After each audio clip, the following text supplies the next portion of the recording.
All right. So, hey, thank you for joining us today. So, just wanted to really quickly set this up. We're going to do an interview with a subject matter expert who can help us with an aspect of crisis management. And I think you all agree that we're right in the midst of a crisis. No matter where you're listening to this, in the U.S. or around the world, we're in it. We're engaged with the enemy, so to speak. So as the first phase of our plan to help people with diligent plans, we're offering free crisis management coaching sessions. And this is phase two. Phase two is I'm going to be doing a series of interviews with subject matter experts. And my hope is by these interviews, you're going to gain a piece of wisdom, knowledge, application methods, anything that will help you to navigate these rough waters just a little bit better. And in some cases, like with my guest today, I imagine a lot better. So let me get past that and introduce our guest. So today we have Joe Borovicka. I'm going to post more information in the comments about who he is and some more detail, but just some quick highlights. U.S. Army officer, West Point graduate, many deployments in harm's way over the course of his time in the military. Also a martial arts expert, and I'll let him elaborate a little bit more on the finer points of that. But Joe deals specifically in times of crisis, and he's going to talk mainly today about our fear response, how we process crisis and what it can how it can affect us, not only in the physical sense but surely in the psychological sense. So hey, without further ado, Joe, thanks for joining us today. Thank you for having me, Chris. I'm happy to help. Good deal. Joe, could you tell us just a little bit about your experience in martial arts, and then also maybe transition towards fear and how you integrate fear training, for lack of a better term, into your sessions? Yeah, sure thing. Thanks, Chris. As far as combat sports and martial arts go, I started with a traditional Korean karate when I was a little kid. And long story short, through my own journey and sometimes just the logistics of where I was, got into folk style wrestling. That's high school collegiate wrestling. Judo at West Point. Got into the Filipino martial arts, and depending on where I was, some very practical, functional Chinese kung fu. Eventually, somewhere in there, the United States Army put together a very good combatives program, and I've enjoyed facilitating and teaching that over the years. And I grew up shooting, for that matter, and I do consider that a martial art, if you will. Transitioning to the fear piece, I think I've done well as a human being, leveraging, dealing with fear, using fear as fuel. The first big story that I think lends itself well to this subject is the summer between my freshman and sophomore years of high school. I was with a friend in the mountains of North Carolina, and to cut to the chase, bring a long story short, that friend fell a long way, and it was getting dark, and it was cold. Wow. And I kind of get butterflies just talking about it now.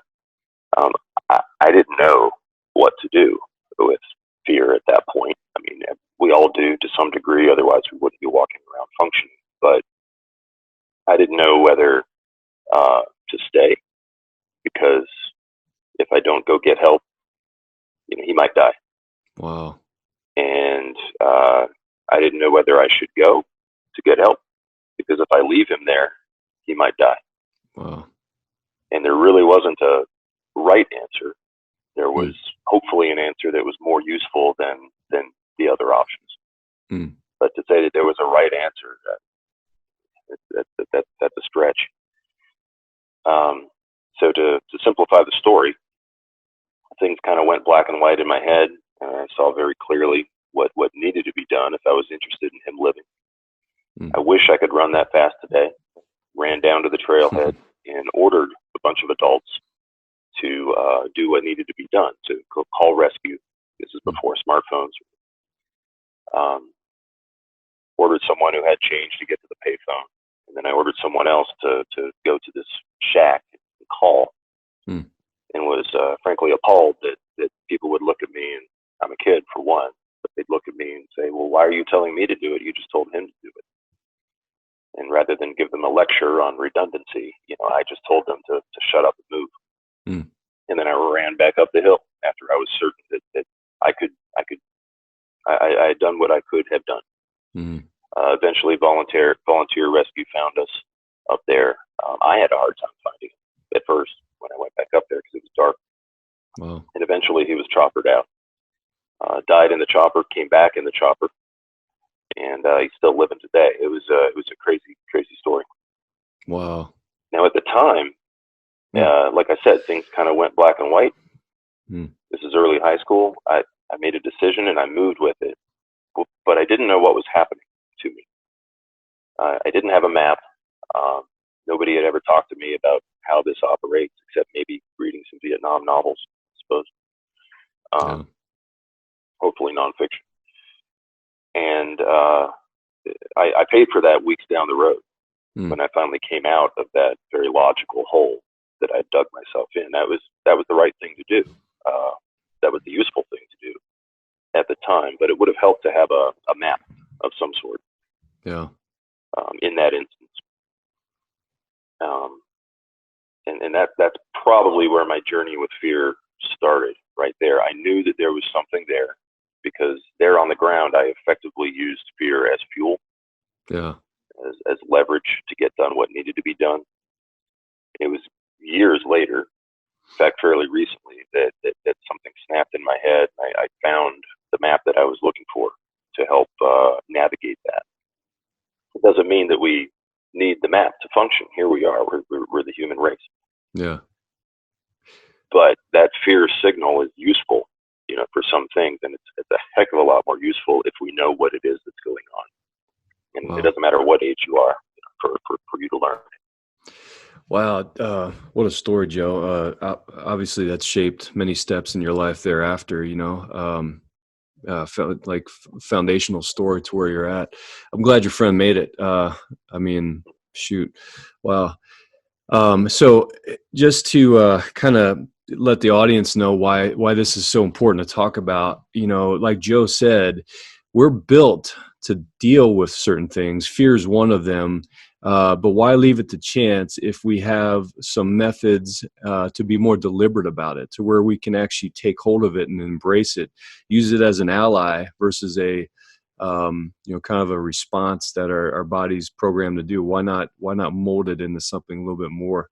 And so maybe you're thinking too, why is fear part of this discussion in crisis management? Well, this is a two-pronged attack. The coronavirus, COVID-19, that's we would call that the front-facing main attack, maybe. I don't know how you would label it. However, there's another attack going on, and that's the fear that could cripple you into a life of looking over your shoulder, afraid to touch things, afraid to leave the house, things like that. So there's a two-pronged attack. If the front one doesn't get you, meaning if you don't catch the virus, get the virus from somewhere, which I pray you don't, then maybe you could get attacked by the second part of it, which is the crippling fear that could leave you as a shadow of who you're meant to be in this world. So that's why it's important. So I'm gonna let Joe continue on with some more aspects of fear and how we can and really embrace it and use it to our advantage. Excellent. Yeah. Well said, Chris. I think that's spot on with what we're dealing with right now. So a little more background, and I'll try to back into the map that I just mentioned. Yeah.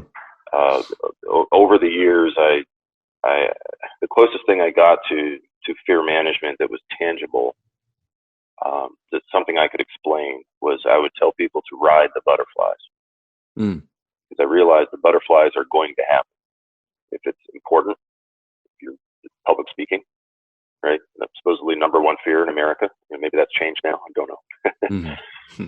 The butterflies are going to happen. If somebody walks around the corner with a knife and just tells you matter-of-factly that they're going to cut you, the butterflies are going to happen, right? That you're going to feel heavy in certain parts of your physiology. You might get tunnel vision, auditory exclusion, what they call tachypsyche, things slowing down. It depends on the situation, but let's call it butterflies in your stomach. I used to tell people to ride the butterflies because that visual helped me. Butterflies are there. Heck, why not use them? Get up on top of them. They're there telling you this is important, and let's use that as energy. And I think it also, in hindsight, made me less nervous because the butterflies seemed to be telling me that something was wrong, and it would perhaps send me into a panic spiral. And Joe, there's nothing. Sorry, there's nothing you can do to prevent them from coming, right? They're coming no matter what. They're coming. Absolutely. And that wasn't too bad. It served me well. I mean, getting through what the academy handed me, and military and overseas deployments, working in Europe and Asia, etc. A map would have been even more useful. So what I just described isn't wrong. It's not right either.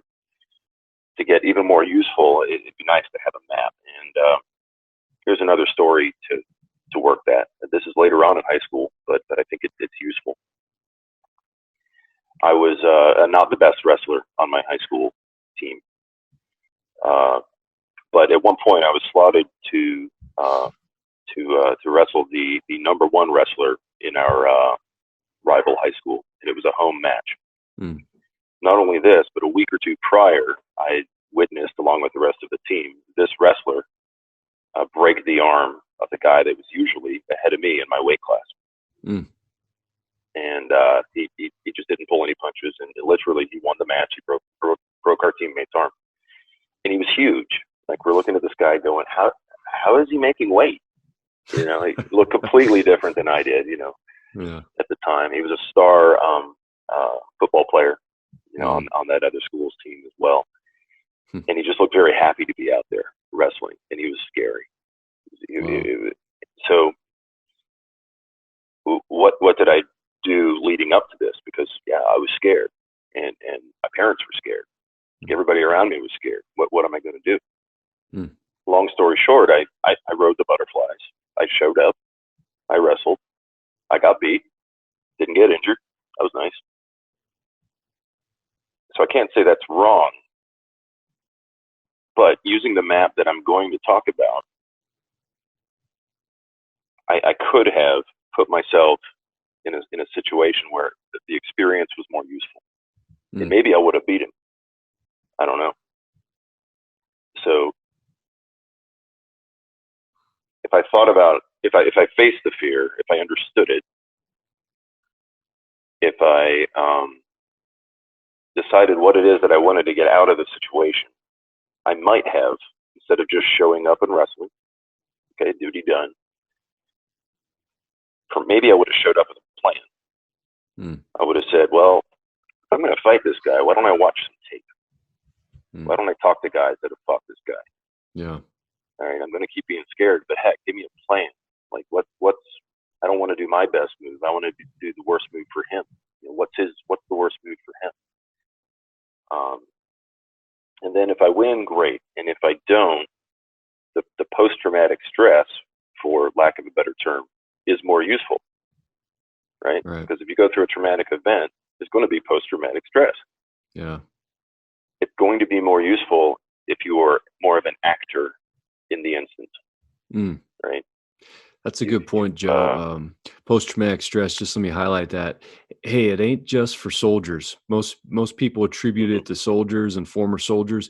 It's any traumatic event in your life. So just a point of clarification. So the times we're in right now, this is a traumatic event, and there's going to be a way to harness it as we're in it and as we get past it. And I think Joe's going to talk about that a little bit now. So just for clarification. Sorry, Joe. No, that's excellent. That's good. The win would have been more valuable if I had won that match. The loss would have been exponentially more valuable because I studied for it. I've got more to talk about. I can go, well, this would have worked if I was stronger. I think this would have worked, but he saw it coming a mile away. Well, gosh, why did he see it coming a mile away? And I can reverse engineer it. I can learn. I can become more of a learning athlete if I had a plan going in, which I did not. So in hindsight, maybe having a map of how my fear operates would have led me to that place. So let's talk about that map. Does that sound good to you? Yeah, let's talk about the map, man. I'd love to hear, and I think the listeners would love to hear how they can take a map and apply it in general terms. Obviously a deep dive with you would be extremely valuable, but in general terms, how does this map work? Right. So the simple version is it starts with doubt. And like I said, this can be someone walking around a corner with a knife. But the more I learn about fear and how it operates in us, the more I see it everywhere, in our family lives, in a normal day at work, knowing how to be yourself, being comfortable, procrastinating, studying for an exam. I mean, all of that can be led right back to fear. So you have a scenario, and you and I are in a scenario right now. Everything's a scenario. And something that we're going to call the fear loop starts with doubt. And let me back up a little bit. A long time ago, Howard Gardner said that 80% of our motivation is based off our expectations. Now, I can't tell you how he came up with 80, but 80%. Yeah. Most of our motivation in any scenario is based off our expectations. And that's very interesting. Wow. So if we look at a scenario, we immediately have expectations because our brain can be looked at as a computer that tries to predict the future. It does that all the time. It doesn't mean that the future or the prediction is correct. Only the present, right, is happening. Because we're more comfortable with certainty, right? We don't like to be in unknown situations. So when in the absence of information, we try to create our own certainty, but it can be a trap, I think. That's right. Yeah, we fear the unknown. We fear change because we fear the unknown. Yeah. We're going to fear it. Might as well learn how to use it. So here we go. Yeah. Most of your motivation comes from your expectations in this scenario. When doubt hits you, then a movie begins playing in your head. And that movie is what's going to happen in the future. Your brain is trying to predict. You are the star in this movie. You're the producer and the director. It's all coming from you. It's your movie. It doesn't exist, but it does exist in your head. As this movie plays, so imagine you've got a little bit of doubt. As you watch this movie in your head, the doubt is creating hesitation. Hesitation to think, hesitation to move. I mean, it kind of depends on whether we're in a tactical or a strategic, scenario. Are we studying for an exam, or are we fighting for our life, and everything in between? Yeah. But doubt creates hesitation. The hesitation creates a fixation on this movie that's playing in your head. Funny thing, the mind will lead the body, and the body leads the mind. So maybe I'll draw it here in a second. But imagine the word mind and the word body, and there's an arrow double-sided between them. The mind very much leads the body. And everybody knows this, especially if you're an athlete. The body leads the mind leads the body. It's very difficult to think if your body isn't on board with what's going on. So it goes both ways.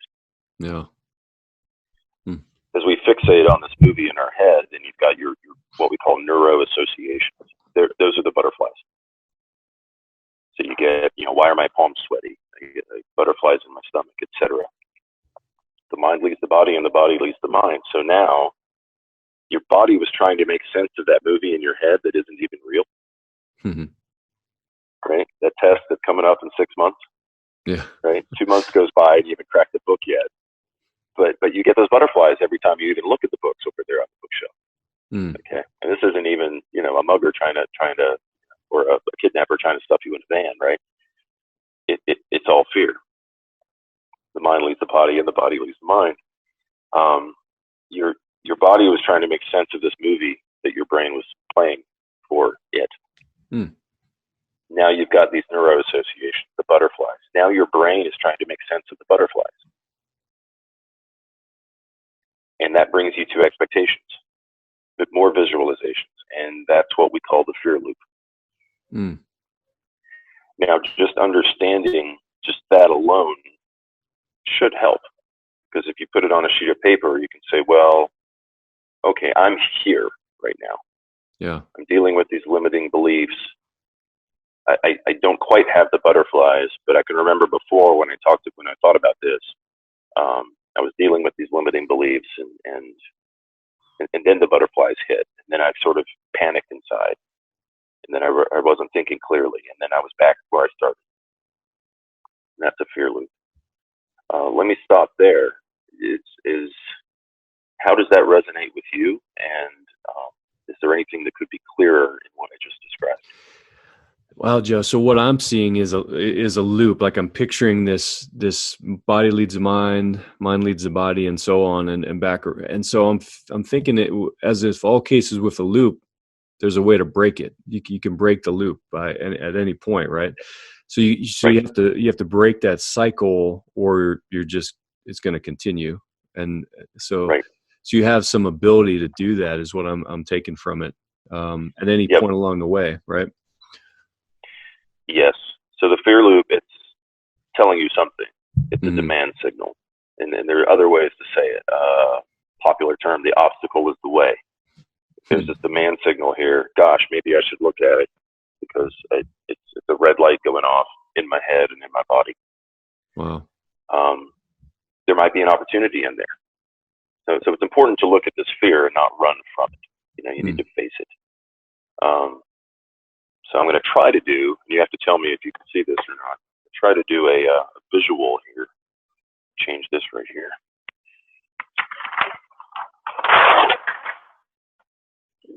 And you may not be able to see me. Can you see the green and the red? Yeah. We got room. Yeah. Can More or only less. see the Okay. top. I can see the bottom of the board, and now I can see the top. We're good. You're on screen. Excellent. Okay. This is a simplification of the map, but if you look at the whole map, you can't see the forest for the trees. You've got a scenario. I said that most of your motivation comes from your expectations. Mm-hmm. Right? So here's your path, your motivation.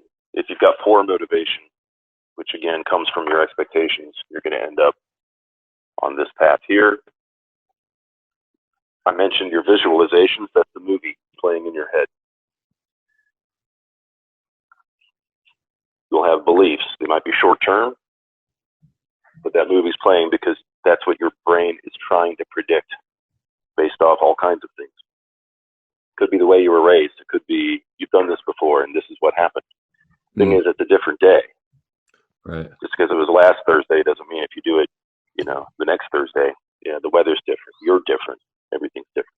Right. The neuro associations, those are the butterflies. Generally, it happens in this order. The order really doesn't matter. Now, the question is, do you have fear management skills? And if you can see it, fear is, all the letters are capitalized. And I do need to say that all of this, this map that I'm giving you is all from Blauer Tactical Systems, which Blauer Tactical, hashtag Blauer Tactical. He's been around a long time, Joe. In fact, when I was a military police officer many years ago, I went to a seminar by Tony Blauer himself.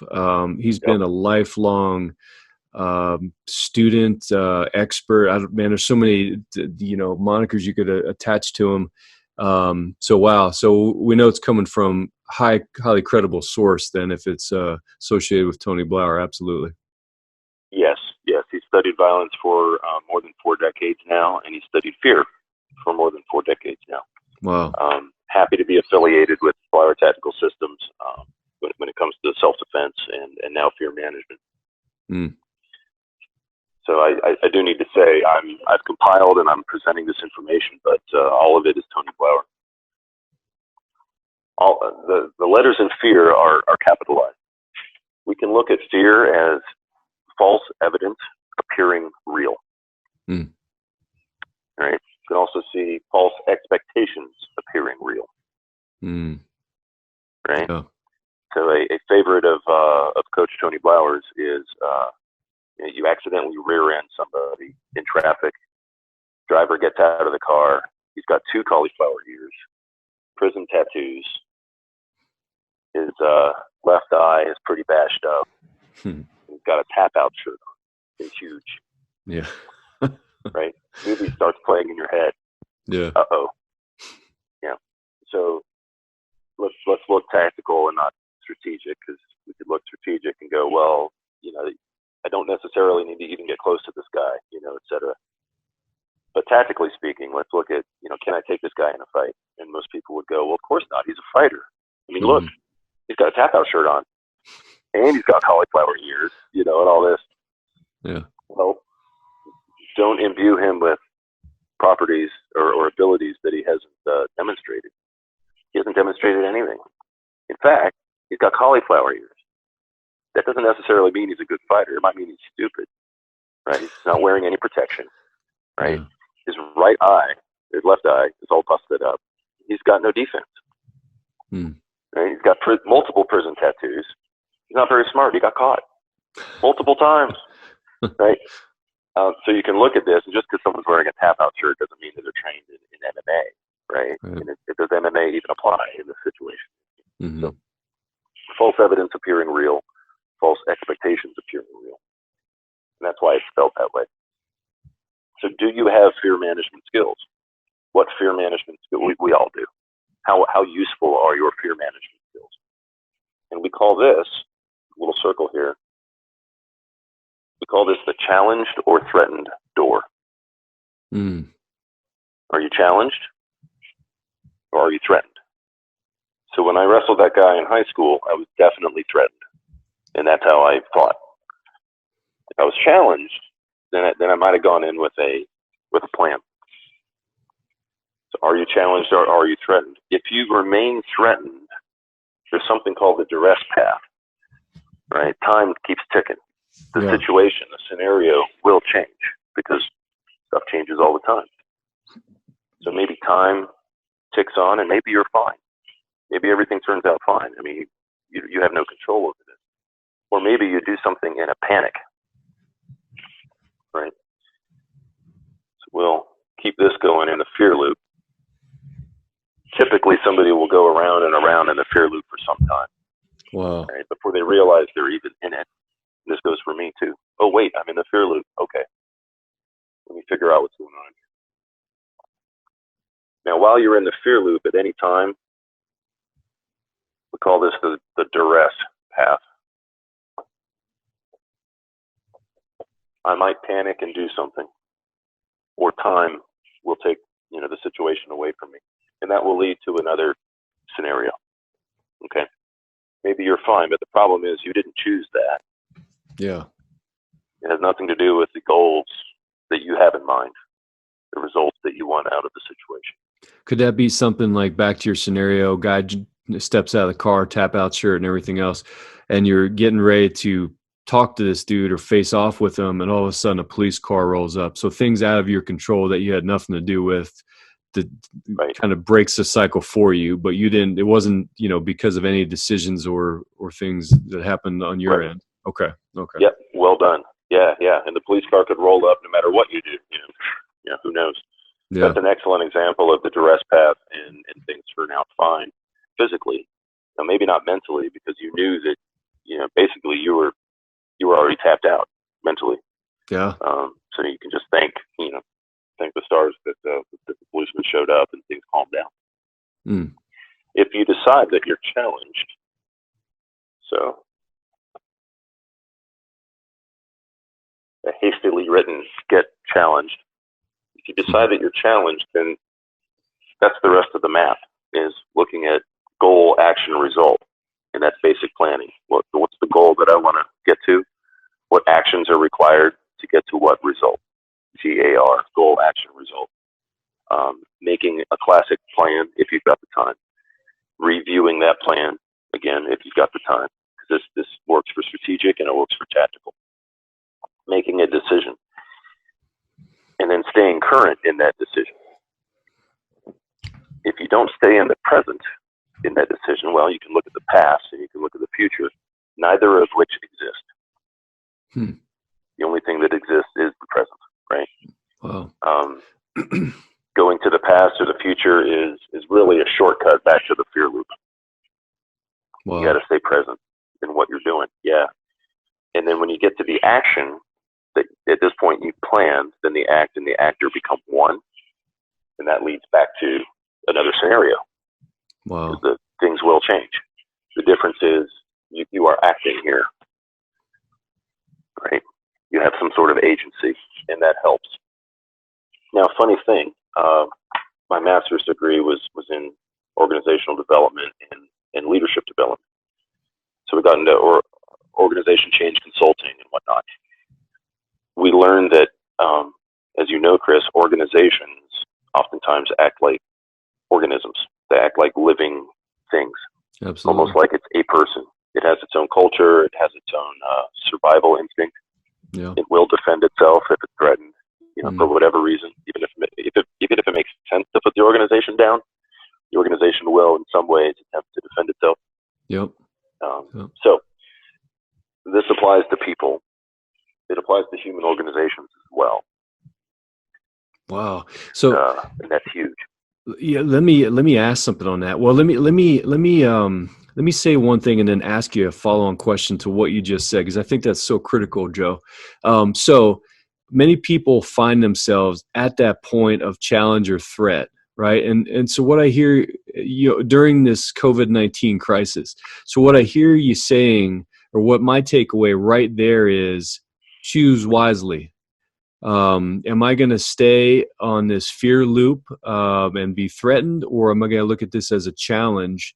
And I don't know if you would call it tactical, because most people now, or a lot of people, have a lot of time on their hands to sit, reflect, and plan, unless they're engaged with the virus, so to speak, infected. But a lot of people can deliberately choose. So I think the takeaway is choose wisely. Would you agree? Absolutely. Yes. Okay. You do have a choice. And to quote a band, if you choose not to decide, you still have made a choice. And so now I think a question for the leaders watching, organizational, even family leaders, if you're a parent, you're a leader, you're in charge of the smallest and most important unit you'll ever be in charge of, and that's your family unit. How can leaders during this time influence, like you just said, the organization around them to divert from threat or not even go down that path and get into a challenge mode? How can they rally their organization? What would you recommend, Joe? Well, like you said earlier, Chris, people want predictability. Even if, like me, I kind of thrive in the chaos. I think it's fun. But even on some level, I want the predictability in between those moments of chaos that I seek out because I enjoy it. Ask anyone that's an athlete, right? I mean, they don't want to be in that game 24/7. You can't. You got to go up and down. So as much as possible, leaders communicating what they know, whether or not it's good news. Communicating what you know to your organization is really important. And it's difficult to do because we're all human beings. We've all got our own personal stuff going on as well as the stuff at work. If you're a leader or an influencer, even a follower, you know things that the people around you don't know. And it's easy to just assume, because you're using your own lens, it's easy to assume that they see things that you see in the way that you see them. Surely they know X, Y, Z. Well, they don't. And they may look bored and you have to deal with the fish faces at the meeting. But if you can simply and clearly communicate what you know to be true, to your organization. It sounds stupid simple, and it is, but you can't stop doing it. Mm-hmm. So that's one big key. You have anything to say about that before I move on? No, that's such a great point, man. Communication is key, and I like how you said that. Even if it's not good, just get it out there. Now, you might have to package it a certain way to where, Sure. it's not demoralizing, or people, would lose hope from it. And I think at the end of bad information, you might want to put a hopeful spin on it. Without being dishonest, but that's such a key, man. And you're right. Leadership in many ways is not very difficult in terms of understanding it and really the complexity of it. It's just being consistent and deliberate about it over a period of time to string together a legacy of good leadership, I think. So great points, Joe. This is very helpful. Yeah. So there's one. Another one is, you can influence people by listening to them. Mm. And part of that is, if you have a workplace these days, physically, you can leave your door open. Maybe still keep that 6 feet of distance. I don't know. But online, normally you might, if you're an open leader, you might have office hours and people know they can find you. Yeah. You get the one person that kind of hovers in the doorway, and you say, "So, how are things?" And they say, "Fine." And they look at you, and you're like, "Yep. So, how are things?" And you go, who, what, when, where, and you find out what's eating them. Yeah. And you just listen, and you don't have to solve anything for them. Oftentimes they'll solve it themselves, but they need that interaction. That's something that a leader, and not just a manager, a leader should do, and a good manager will do. Based off that, you're going to find out where they feel threatened. Yeah. And you can ask them more about that. Very simply, tell me more about that. And they will. People love to talk about themselves, and they need to talk about themselves. Right. People pay a lot of money to talk about themselves to other people. In fact, leaders need to give the opportunity for others to do that. And in this environment, it may be something that you need to seek out. You can leave your door open by, I don't know, maybe you have a standing Zoom hour and people can just come into the chat room and find you. Maybe you schedule a meeting with them and you've got nothing to talk about, but you just ask them, what's going on. Because if they're part of your family, work or otherwise, you need to take care of them. You find out what they feel threatened about. Find out what they're visualizing. Just ask them. I mean, the map gives it to you. Use these words. Hey, what are you visualizing happening? And okay, well, why do you believe that's bad? Yeah. Because maybe it's not obvious to you, and that will get into what they've got behind this. As far as the fear management skills, the simple version is, are you challenged or are you threatened? Yeah. And based off what they hand you, they're probably going to give you the answer. They're going to feel better, which matters. They're going to feel better just talking about it. You don't have to solve the problem for them, but you can ask them, hey, what would this look like if you were challenged instead of threatened? Like Tim Ferriss's, what would this look like if it was simple? Yeah. Just a simple reframe, right? Got it. Yep, all this is happening, and it's true. Even if it's only in your head, it's all true. That movie, it matters. What would it look like if you were challenged? And what's the goal that you want at the end? What's the action that it takes to get there? I'm the one asking the questions. You can tell me, because I don't know you. I care, but I don't know you. You know you. Let's check this out. And in this environment, you may well have to hunt people down and ask them, but it might be well worth it. In more ways than one. This is such great advice. I mean, so practical. So, it reminds me. I just kind of, as you were talking, it just reminded me of a story in the Bible about Moses. Moses came upon the burning bush. God didn't speak to them and speak to him until he turned and moved towards the bush, or basically he saw it, but he didn't speak to him until he moved toward it. So a lot of times I think we speak to our team, speak to them in meetings and stuff like that, but are we moving towards them? And if we don't, then we can't really have an influence on this loop, this decision point of challenge or threat, because we're not really in the moment with them and looking them in the eye and connecting, even in the eye over Zoom, whatever that may be. So I think now more than ever, if you're a leader of teams and backed up by everything that Joe just said, you got to seek out your people. And let me tell you, man, leadership is lonely sometimes, and there's no better place we would rather be than maybe huddled in the corner and in the fetal position. And it's just kind of our nature after we've been in it for a little while. But that's not where you're needed. You're called to be with your people, I think. So run to your people, seek them out, with no agenda, like Joe said. Just seek them out and be there, and start just listening and talking, engaging. Man, Joe, I think in the interest of time, I think we're coming in for a close. Any final thoughts that you would like to leave with either individuals in the midst of the crisis or leaders? Maybe a point or two each, and then I'd like to double down on the idea that fear is there, and if part of acknowledging it and using the fear is not denying its existence. So it's a demand signal. It's there.